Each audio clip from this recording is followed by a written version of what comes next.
Hey y'all, it's Rachel here, and I just learned something that I thought was super interesting, and I know several of my friends are going to benefit from what I'm sharing here. So I just thought I'd turn it into a little video so that I can continue to share it because it's really good information.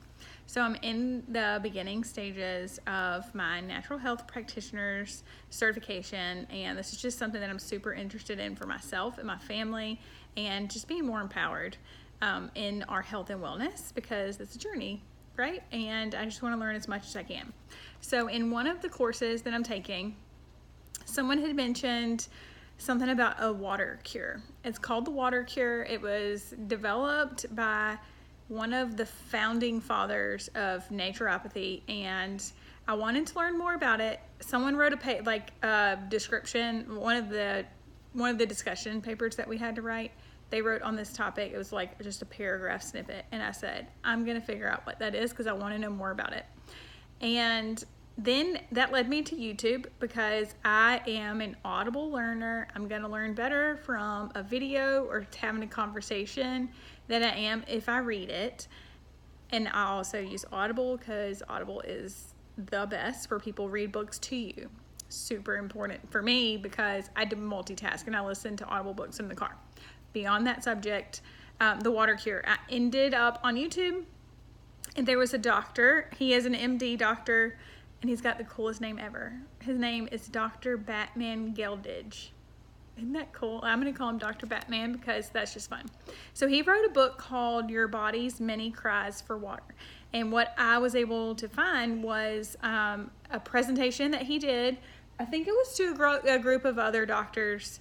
It was about 45 minutes long, but I'm just going to break it down for you. And if you want to go find it, you can totally just search on YouTube for Dr. Batman Geldage.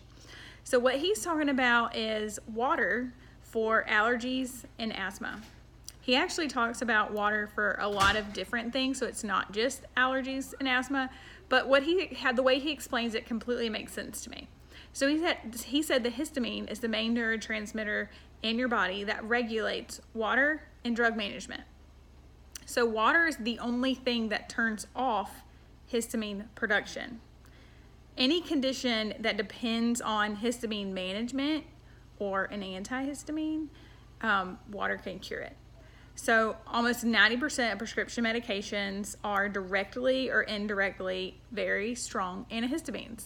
He says painkillers are antihistamines, allergy medication is antihistamines, and he says when you suppress the signal of dehydration in the body, it doesn't change the level of dehydration, and it does the damage to your body continues. So here's the thing: if you are having an allergy response to something and you take an antihistamine, it doesn't change the way that your body is going to respond to that thing in the future. It only damages your body, because we know that prescriptions and over-the-counter medications usually have to go through your kidney or your liver, and if you continue to use those over a long period of time, can cause damage. A lot of the times people, especially on like anti-arthritic medication, have to have their blood levels checked because of the amount of damage that it can do to their liver. They have to check their liver enzymes because it can do so much damage that it then causes other problems. So basically that's the root of this. Taking an antihistamine is not going to change your allergenic response the next time that you're exposed to the same thing that's causing the allergenic response in your body.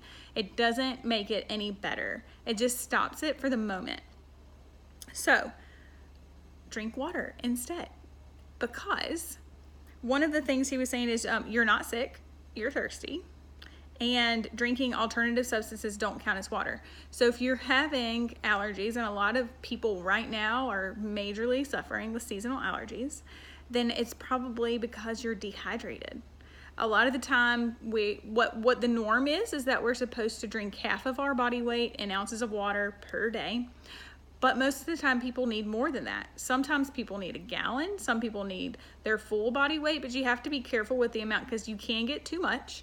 I've done that to myself before, and because I tried to do the gallon a day water challenge, and all it did was deplete my body of minerals. So what you actually need to do is add a pinch of salt to your water.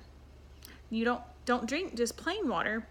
Drink water with salt in it and either get Celtic sea salt because it has minerals in it, or our favorite is pink Himalayan salt because the pink and the red that is in the salt is actually minerals. So it's like a natural electrolyte drink. And that's all you need. Okay, so now on to asthma, because I know that a lot of people have this issue too. Asthma means dehydration. 85% of your brain is water, and the rest of the soft tissue cells in your body are 75% water. So if you don't have enough water, your brain's not getting enough water, and the soft tissue in your body is not getting enough water. And lung tissue is full of berries. Like, think of it like a cluster of grapes. You have all these little berries, and all the little berries are full of air. Well, if you don't have enough water in those little berries because you're dehydrated, then the issue comes whenever you exhale, because then your body doesn't want you to exhale water.